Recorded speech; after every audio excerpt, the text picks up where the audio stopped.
आज का हमारा टॉपिक है चैप्टर के अंदर कॉन्टैक्ट फोर्सेस के बारे में। इसके पहले तक हम लोगों ने जो कुछ भी पढ़ा उसमें तो कोई डाउट नहीं है आप लोगों को। चलिए, कोई डाउट नहीं है तो हम लोग अपने टॉपिक को आगे बढ़ाएंगे। टॉपिक का नाम है कॉन्टैक्ट फोर्सेस। इसमें देखिए कहा गया है a force which can be exerted by an object on another object through physical touching is called a contact force. Contact force का मतलब होता है जब कोई एक ऑब्जेक्ट दूसरे ऑब्जेक्ट पर फोर्स लगाता है, वो भी उसको टच करके, अपने हाथों से या फिर किसी भी चीज़ से टच करके, तो फिर वो हमारा कहलाता है कॉन्टैक्ट फोर्स। जैसे मान लीजिए यदि मेरे घर में एक अलमीरा रखा हुआ है, उसको हम अपने हाथों से धक्का मारेंगे, तो हाथों से धक्का मार रहे हैं ना, मतलब कि मेरा हाथ और उस अलमीरा दोनों आपस में टच हुआ, तो ये हमारा क्या कहलाएगा?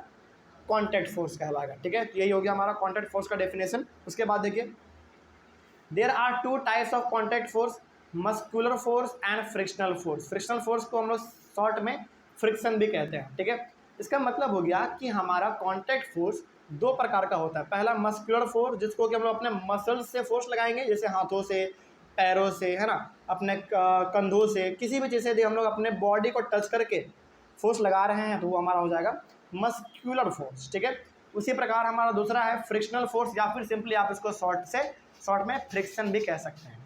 तो दो प्रकार का हमारा कॉन्टैक्ट फोर्स हुआ, पहला मस्कुलर फोर्स और दूसरा हमारा फ्रिक्शनल फोर्स या फिर फ्रिक्शन। अब इन दोनों के बारे में एक एक करके पढ़ लेते हैं। पहला हमारा मस्कुलर फोर्स क्या होता है, देखो, the force exerted by the muscles of the body is called muscular force. जो फोर्स हमारे बॉडी के मसल्स का इस्तेमाल करके लगाया जाए उसको हम लोग कहेंगे मस्कुलर फोर्स। वही एग्जाम्पल है हमारा, जैसे मान लीजिए कि कोई चीज़ हमको उठा के एक जगह से लेकर दूसरी जगह पे रखना है, ठीक है, तो वहाँ पे हम लोग किसका इस्तेमाल करेंगे? अपने मसल का इस्तेमाल करेंगे, तो वो हो गया हमारा मस्कुलर फोर्स। ठीक है, आगे muscular force can be applied to an object only when our body is in contact with the object, therefore muscular force is a contact force. मतलब कि मस्कुलर फोर्स आप कब लगा सकते हो? तब लगा सकते हो जब आपका बॉडी उस ऑब्जेक्ट से जिस पे आप धक्का मारने वाले हो, है ना, दोनों आपस में क्या हो जाने चाहिए? टच कर जाने चाहिए, यानी कि दोनों आपस में कांटेक्ट हो जाने चाहिए, दोनों का आपस में मिलाव होना चाहिए, तभी जाकर हमारा मस्कुलर फोर्स लगेगा। जैसे मान लीजिए कि बगल में अलमीरा रखा हुआ है, उसको आप बिना टच किए हिला देना चाहते हो, कभी हो सकता है? कभी नहीं हो सकता, वो तो केवल जादू से हो सकता है ना।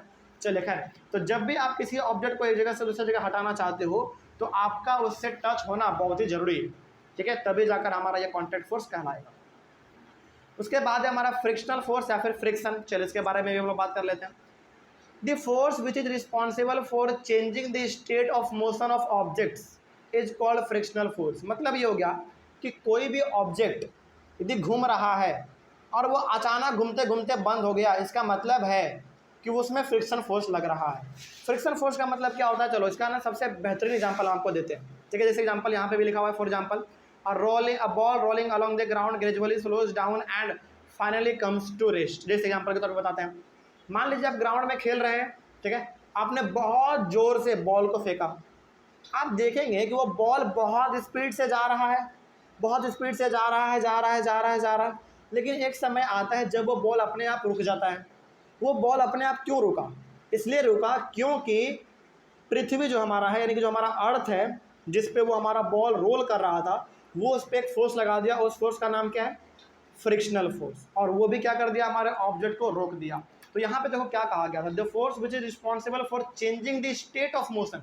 स्टेट ऑफ मोशन का मतलब है कि पहले वो ऑब्जेक्ट हमारा मोशन में था, यानी कि घूम रहा था, चल रहा था, लेकिन बाद में वो बॉल हमारा क्या हो गया? रेस्ट में आ गया ना, तो वही हो गया हमारा यहाँ पे मोशन चेंज हो गया, यानी कि स्टेट जो है ना चेंज हो गया। पहले मोशन में था, अब हमारा रेस्ट में आ गया। तो यहाँ पे जो पृथ्वी ने, यानी कि धरती ने जो उस बॉल पे फोर्स लगाया, उसी फोर्स का नाम क्या है? फ्रिक्शनल फोर्स, या फिर सिंपली आप फ्रिक्शन कह सकते हैं। ठीक है, आगे तो जरा बताओ, क्या हमारा बॉल धरती के कांटेक्ट में आया, टच किया, तभी फोर्स लगाना? क्या ऐसा तो नहीं था धरती के ऊपर ऊपर हमारा बॉल भाग रहा था? ऐसा तो नहीं था, यानी कि धरती से हमारे बॉल को कांटेक्ट आपस में हुआ, दोनों आपस में टच किए, तभी जाकर हमारा ये फोर्स लगा। और कांटेक्ट हुआ, टच हुआ, इसका मतलब कौन सा हमारा फोर्स का लगा? कांटेक्ट फोर्स का लगा। और कांटेक्ट फोर्स में भी कौन सा टाइप है? Frictional force. ठीक है, आगे बढ़ते हैं। उसके बाद when we stop pedalling a bicycle it gradually slows down and finally comes to a stop. और जब हम लोग साइकिल का पैडल लगाना, यानी कि पैडल मारना जब छोड़ देते हैं, तो अचानक हमारा साइकिल क्या हो जाता है? धीरे धीरे के बाद यानी कि धीरे धीरे रुकते रुकते रुकते रुकते कम्प्लीटली रुक जाता है। तो यहाँ पे ये हो गया कि हमारा साइकिल का जो टायर है वो धरती के कॉन्टैक्ट में है, टच की है, और इसीलिए धरती उस पर एक फोर्स लगा रहा है जिसका नाम है फ्रिक्शनल फोर्स, जिसके कारण हमारा जो साइकिल है वो रुक जा रहा है। ठीक है, आगे, the frictional force always act on all the moving objects and its direction is always opposite to the direction of motion. यानी कि जो भी ऑब्जेक्ट मूव कर रहा होता है उन सारे मूविंग ऑब्जेक्ट पे हमारा फ्रिक्शन फोर्स तो लगता ही है, प्लस यहाँ पे इंटरेस्टिंग बात यह है कि फ्रिक्शन फोर्स हमारा ऑलवेज किस डायरेक्शन में लगेगा, अपोजिट डायरेक्शन में लगेगा। जैसे मान लीजिए कोई ऑब्जेक्ट हमारा वेस्ट की ओर जा रहा है तो फ्रिक्शन फोर्स किधर की ओर लगेगा, ईस्ट की ओर लगेगा, तभी इसको रोक पाएगा ना।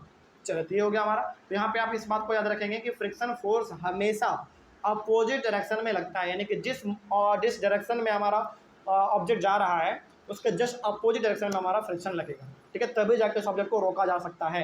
ठीक है, आगे, friction force arises only when the surface of two objects are in contact with each other. तो हमेशा यहाँ पे याद रखिएगा कि फ्रिक्शन फोर्स हमारा कब लगेगा, हमेशा तब लगेगा जब दो ऑब्जेक्ट आपस में किस में हो, कॉन्टैक्ट में हो, तभी जाकर हमारा फ्रिक्शन फोर्स लग पाएगा, नहीं तो नहीं लग पाएगा।